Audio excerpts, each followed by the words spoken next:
is obviously a disappointing 2-game series versus the Milwaukee Brewers. Hopefully, the Rays can bounce back in a critical series against the Toronto Blue Jays. Yeah, we'll recap the Milwaukee series. We'll try to preview the 5-gamer in 4 days. I don't remember the last time that I ever saw that, so that's odd. And then we'll have some fun with baseball trivia and Name That War. So let's get started.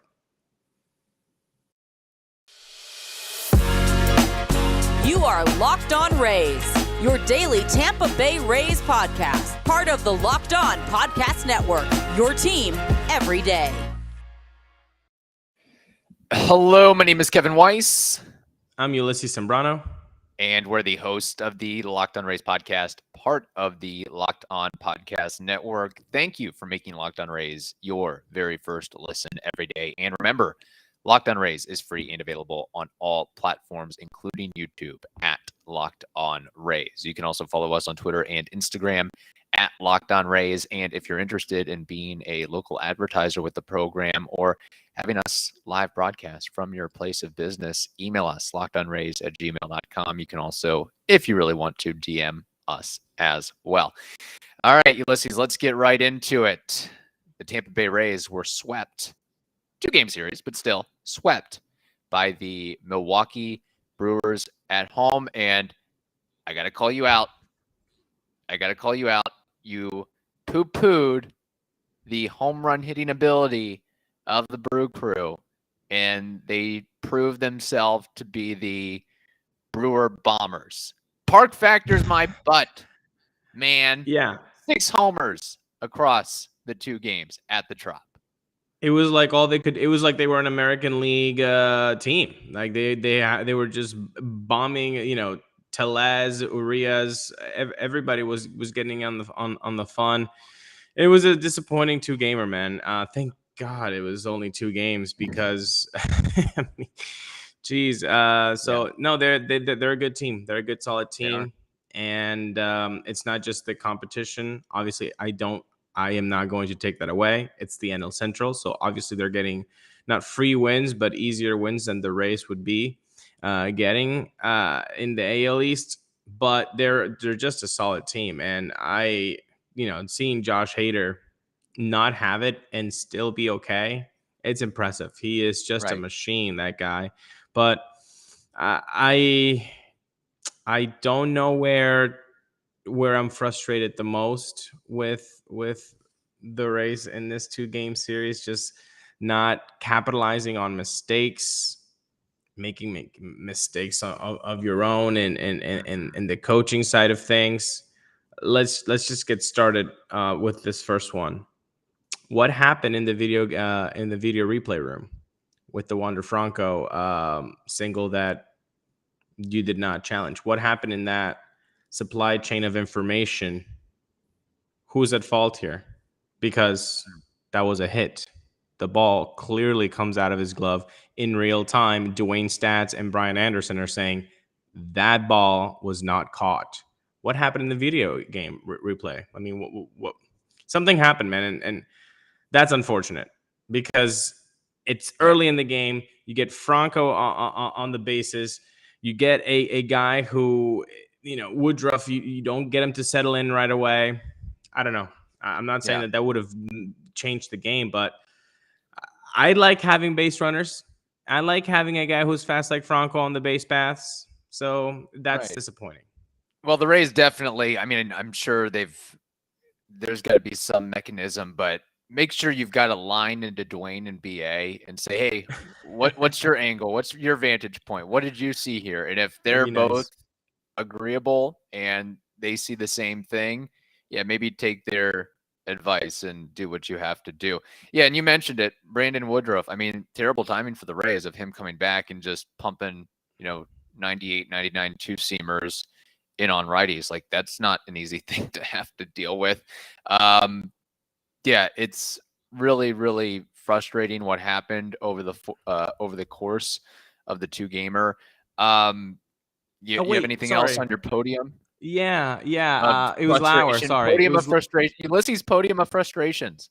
And that should be a thing, actually, for this season. No, sorry, it was Lauer, not Woodruff, on the mound when that happened.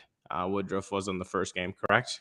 Then Lauer was Correct. on the second one. Yeah. Yes. So it was Lauer on the mound. Yeah, the second frustration I think would be. I was okay with the Whistler move, just not putting sliders down the middle served on a meatball platter. I guess that's what I'm not down for. And then, getting hit back to back. Like, what was it? Home run, double home run, something like that. So that was disappointing. We can the ask pitch Andrew location. McCutchen and Urias, about that. So Boz was at 95 pitches when he was removed. Yeah.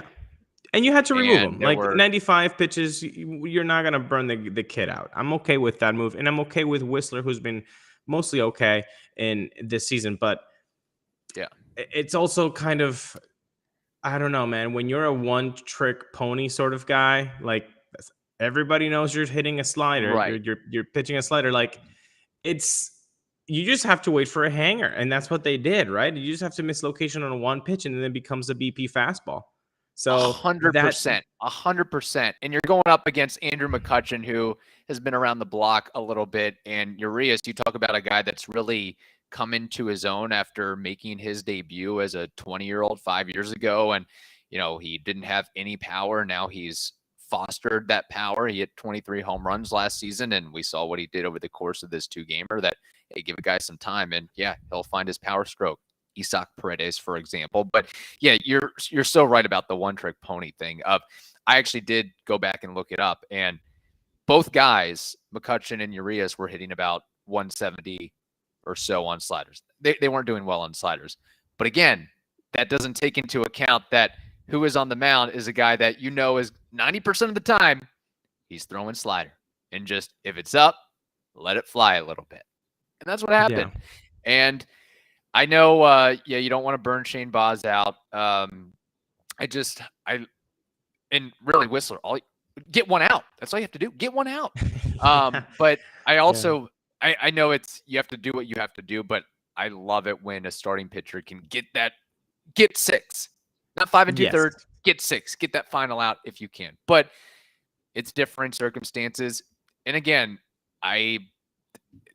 it's not like the Rays bullpen is at full strength and they were picking numbers out of hat. Oh, we got Whistler today. All right, let's throw it. Like you don't really have the luxury of going to a ton of different guys to get you outs there. And there are many reasons to take him out. Not only the pitch count's getting high. Maybe you don't like the matchup righty McCutchen Boz, but you did like the matchup Tellez lefty against Boz right before it. So that you might have your own reasons for that. Against the slider thing, do you like the matchup with Whistler better? Okay, fine. But yeah, we do, obviously, as baseball fans, we're gonna like round numbers, and 6 looks better than 5 2/3, aesthetically pleasing to the eye, of course. Maybe you want to get him out, and feeling good about himself and feeling good about the outing, and at that point he had done his job, and he can pat himself on the back, all of those things. But yeah, it's just the bad decision was from Whistler mislocating that slider. But you mentioned a name, and this is, I guess, on the podium of frustrations. This would take the cake on a 3-3 game. On a 3-3 game, mid-game, you take out the AL Player of the Week, Isaac Paredes, for Josh Lowe. Early in the game, so early in the game that Josh Lowe ended up having 3 at-bats. Not collecting a hit, by the way. Why would you ever take out Isaac Paredes if there isn't an injury? And I'll tell you why. There was no actual reason. Kevin Cash said it post-game. He says, well, I just liked the matchup there. You liked the matchup? Josh Lowe in the 5th, 6th inning, whenever you did that change, that he got 3 at-bats for the reigning Player of the Week. Like, what are we doing here, folks? Right. What are we doing here? This guy is just hitting the bejesus out of the baseball. He is on a hot streak. And you're going to take out anybody else. Take out I don't care if you have to have Josh Lowe catching. Okay. Yeah. This is, you take out both catchers and put Josh Lowe behind the dish before you take a guy who's hitting like Isaac Paredes. You don't have many bats that are producing like Isaac Paredes. So maybe don't take out that Right. guy. You have so many more options. And- Many more options in the lineup. Yeah, and don't replace him with, like, if you're thinking about taking Isaac Paredes, the only time I could think where you would get the okay to make that move is if Harold Ramirez is on the bench or G-Man Choi is on the bench. You're bringing in a rookie to pinch hit, come in cold, and try to make an impact, taking over for Isaac Paredes. And Isaac Paredes right now the better hitter than Josh Lowe. So it's like your point is well taken there. It seems like we've had a handful of Kevin Crash moments of late. It's interesting. Yeah, it does seem that way. But again, that could just be our frustration as a fan base, just evolving into we got to blame someone. And so it's very easy to point the finger at the guy, steering the ship. Eric Nander's not on camera every night. Peter Bendix is not on camera every night. No, they're not. Scouting supervisors or the front office guys. Or the front office guys who are producing those numbers, producing the numbers that say the matchup is better for Josh Lowe with a sinker baller than Isaac Paredes, even though he is on a tear. I think they made a keystroke error in the Excel spreadsheet. I think that's what happened. Maybe there was a typo and it wasn't caught, and Kevin Catcher was like, 800. Oh, that seems good. No, it's actually 80. Yeah. Sorry about that, folks. That's possible as well. Hey, it wouldn't be the first time a mistake like that has been made. We've seen it across baseball before. So, any positives from the series you would like to shed light on? They were close games. The Rays once again in the almost 15 games, they play one or two run games. So I guess that's a positive, but I would put that as an L is an L. You can't pull out close games, though. There you go. You can, of course you can pull it out. Yeah, you can red team it like that. I don't know, man. It's been a Willie very Thomas got a nice frustrating innovation. I guess that's about the extent of it. Yeah, that was nice. It was nice seeing Willie. It was nice seeing getting him on base too, and he was always talking with Yandy and Manny and Wander, and so that was really cool. Man, he is one of a kind. Kind. Any clubhouse would love to have him. Even when he becomes like not so good of a player in time, he is still that guy that we could create a 26-man roster spot for him just to have 100%. Make that 100%. BetOnline.net is your number one source for all your betting needs and sports info. Find all the latest sports developments, league reviews, and news, including this year's Major League Baseball season and more. BetOnline, it is your continued source for all your sport wagering info, including live betting, esports, and scores. So head over to the website today or use your mobile device to learn more about the trends and action. BetOnline, it is where the game starts. All right, Ulises, things don't get any easier for the Tampa Bay Rays as they head to Canada to face another very good team in the Toronto Blue Jays for not a 2-game series, not a 3-game series, not a 4-game series, but a 5-gamer, a 5-game series. This is a big deal. You go 1-4 against the Blue Jays, no bueno. No. I'm not so confident right now in the Rays, let alone the fact that they'll be shorthanded with Brooks Raley and Ryan Thompson not qualifying for the vaccination mandate. So the Rays are going to have to find replacements for those guys. So that makes things even tougher for the team as well. So good luck. You could definitely. So your most high leverage arm, the guy you're paying the most money, won't have him. It happened to the Red Sox too. That they couldn't use Tanner Houck when they went to Canada. It bit them. So And by the way, I'm not making this a political statement. I'm just stating facts that they will not be on the trip. I'm not having the conversation about if you should get vaccinated. I'm vaccinated personally, so I just want to shed light on the fact that the Rays are going to be without 2 relievers. Like, you might as well add them to the injured list for the next 5 games. Like, that's what it is, basically.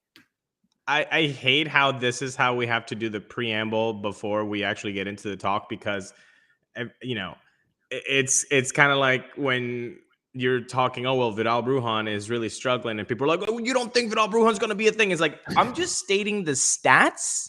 I'm just stating a fact. We are going to be missing Brooks Raley. He is the high leverage guy. If you don't tell me he's the high leverage guy, then look at his salary, because you don't pay that much for a reliever and years on the contract if you don't think that he's the high leverage arm. Yeah. So that's why they squeezed the juice out of him on that last Milwaukee game. That's why they did that, because he wasn't going to be pitching for the rest of the weekend. Who also pitched after not pitching for 7 days? Ryan Thompson. So when I saw those two things, I was like, okay, these are very high likely candidates that are not going to be singing "Oh Canada" in a couple of days. So, and I'll tell you what, if Brandon Lau was healthy, he would not be making this trip. I'm pretty. Do we know that for a fact? Sure of that. Yeah. Okay. I mean, he has. I don't know that 100% for a fact, but some of his comments regarding the COVID-19 vaccination would indicate to me that he would not be making this trip. I didn't know that. I'll just leave it at that. And I respect their decision, but again, the Rays aren't helping themselves right now. It just is what it you're is. not. No, you're not. And that's just the competitive advantage that the Blue Jays have on every team that goes to play at Rogers Center this year. They all, as a team, said, we're gonna do this. We're all united. We're gonna get vaccinated, and that's their competitive advantage. Now, every team that goes there is going to missing a couple of guys at least, and the Rays are now missing their best high leverage guy. This is this is like the Blue Jays makeup for having to play at 3 different ballparks over the last couple of years, going from Dunedin to Buffalo to Toronto. It's like, okay, we got to get one back. We got to pull one over on the rest of baseball, because we really got screwed the last couple of seasons, and this is their chance to do it. And beyond that additional home field advantage, the Blue Jays, as we expected, are a pretty solid team at 42-33 right now. They very well could finish second in the division, third in the division. Regardless, I think, unless they totally fall off the rails, which I'm not expecting, that they're going to be in the playoffs. Yeah, and they're doing so, well, and they're doing so well because, again, look at the standings, that they're above the Rays, guys. Alek Manoah, thankfully, might not be pitching. I don't think he's slated to pitch this series. He just in a 5-game series, I thought everybody would pitch. Well, thank God it's not in 5 days, So hopefully we get to miss out on Alek Manoah. He just pitched in that Red Sox series. So, but we'll see. At least 2 starters are on that, predetermined probable pitchers list for the Toronto Blue Jays, and that's Yusei Kikuchi and Barrios, and they are not having the greatest of seasons. So you look at Kikuchi's numbers; he's 2-4 with a 5.08 ERA, but it's been miserable for him. Like almost a 51% hard hit rate, not good. 13.5 walk rate, not good. He's in the 10th percentile in chase rate. Nobody be chasing on Kikuchi's offerings. And last but not least, that slider getting hit super, super hard. It has a 591 slug. So you want to do some damage, maybe wait on for that slider. You know what's interesting? So the Blue Jays pitching staff, they are 19th in team ERA, 4.02, 17th in WHIP, 1.26 across all of baseball. You look at their rotation, and I guess I'm including Ryu in this, who is injured last I checked. Manoah, Gausman, Barrios, Stripling, if you want to call him a starter, Kikuchi, Ryu. Their starting rotation, basically, their salaries equal the payroll of the Rays this season. Like, you add up what Barrios is making, what Gausman is making, what Ryu is making, what Kikuchi is making, what Stripling is making, it combines to about like $70 million. What's the Rays payroll? $75 million. It's kind of crazy. Yeah. Right. Yeah. No. And we came out in the preseason, outlook for this year, saying that rotation was going to be nasty. So, Kikuchi and Barrios are not having great seasons. You heard me talk about Kikuchi. Let me tell you about Barrios too, because it's not pretty, Kevin. It's really not. 5.86 ERA, so that's worse than Kikuchi. 48% hard hit rate, just about the same as Kikuchi. He's in the 25th percentile in K rate, so he's not really striking out a lot of guys.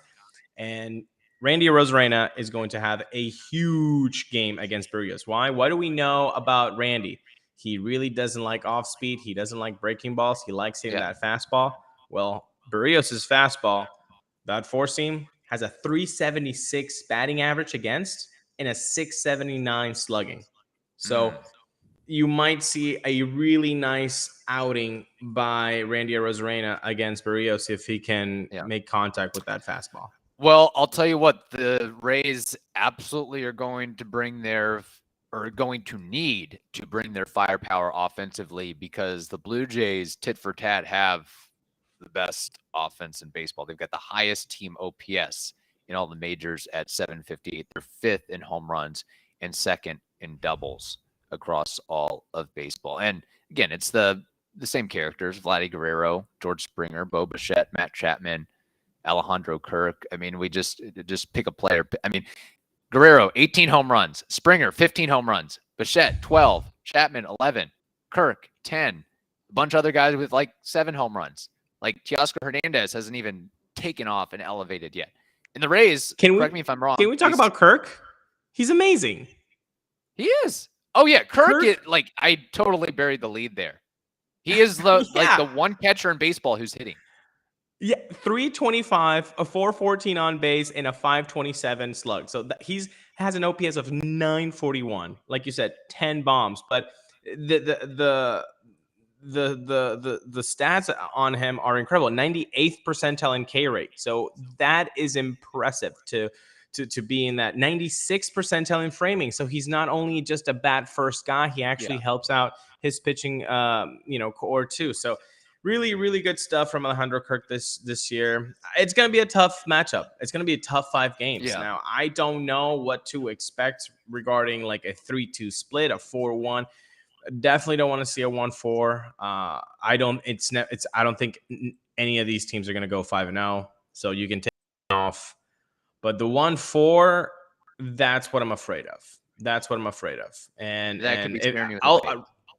Right now, I would sign for a 2-3. That's how low I am feeling right now after this last 20 games from the Rays. But hopefully the boys come out and they don't need a Brooks Raley. They don't need a Ryan Thompson that badly. We'll see, man. It's going to be tough. If the Rays got swept in this 5-game series, is there I haven't looked the numbers up. Could they fall below the Orioles in the standings? Depending on what happens. Right now, they have a 6.5 lead on Baltimore. So if Baltimore goes on a little run, I don't know who Baltimore plays this weekend. They play the Mariners, right? No, they just finished that series against the Mariners. Let me check Friday. The Orioles are going to be playing the Twins. So it might be unlikely. But I mean, they literally just won a 4-game series against the White Sox. The Orioles did 3-1. They won 3 games out of 4. So you never know what can happen. Hopefully not, man. What's going to happen? Yeah, we've seen that. For the optimist race fans who I think that they're like now way more than optimists. They're just like not living in the reality that we are living in. They're just like, 100% playoff. Like, guys, if this happens and we fall below Baltimore in the standings, like, wake up with us. Wake up. I think it's so something funny needs that, to happen. I think it's so funny that like we just assume that the Rays are going to make playoffs this season, which again, it's still very well within the possibility. But it seemed like last year the Rays would lose 2 games in a row and people would freak. Right? Am I missing something? I don't know. I think that sector of fandom has gotten louder. The way everything is fine. Don't you worry. Yeah. Nothing bad is happening. Like it's like that little dog in that burning room and saying, "This is fine." That's kind of like what's happening with a part of race fandom. And I just want to say, look around. Look at the standings, man. And I'm not a standings guy in June or July. I look at standings after August. After the calendar hits August, then I care about the standings. I don't care about the standings right now. But boy, when you're smelling Baltimore and you have forgotten about what pinstripes look like, maybe time to look around. I'm glad you also brought up Alejandro Kirk, because I was wondering, like, why did the Red Sox and Blue Jays benches clear in a 1-1 game in the third after Nick Pivetta hits Alejandro Kirk in the elbow area? And it's like, well, we don't want to lose our golden goose here, you know? So, and who knows? I wasn't watching that series, so maybe,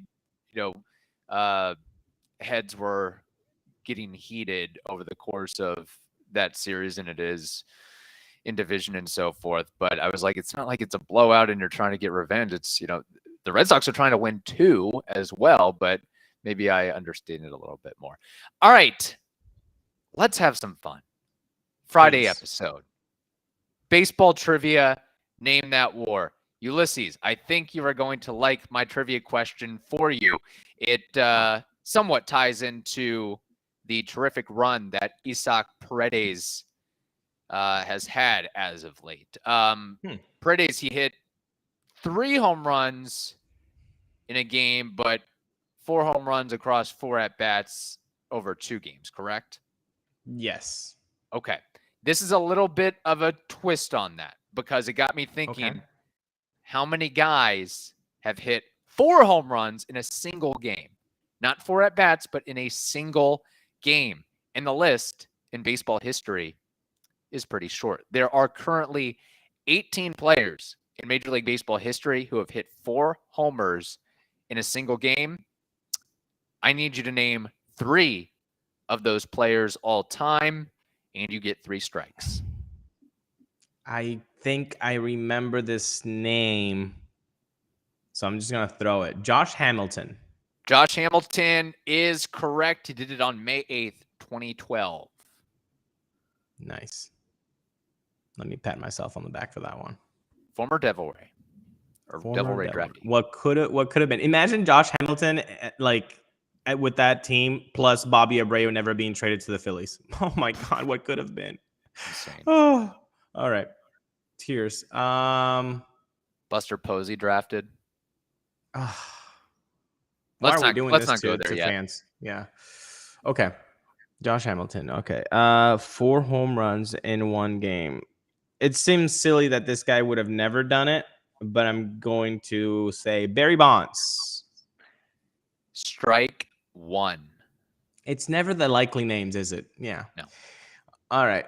I am going to go with this one. Sammy Sosa. Strike 2. It's never the likely names, Ulises. You just said it. So let me give a little bit of a hint. So the first feat that first time this was accomplished was, you're not going to get this name, but in 1894. Shoeless Horseman. The last time this happened was in 2017. And there were quite a few guys that did it between 2002 to 2017, give or take. Steroid era? Nice. Yeah, but I will say, again, not to give away the farm here, but I don't think any of these guys are steroid guys. Or allegations. Okay. They're good players. They're like, oh, okay, yeah, he was really solid in the early 2000s. I'm going to go with Lance Berkman. Very good guess. Strike 3. All right, I'm going to give you the list here. JD Martinez. Scooter Gennett. Josh Hamilton, which you got correct. Carlos Delgado. Sean Green. Mike Cameron. Now we get into a territory of don't know all the names. Mark Whitten, Bob Horner, Mike Schmidt in 76, Willie Mays in 61, Rocky Colavito, Joe Adcock, Gil Hodges, Pat Siri, Chuck Klein, somebody named Lou Gehrig, Ed Delanty, I don't know, and then Bobby Lowe, the great grandfather of Josh Lowe.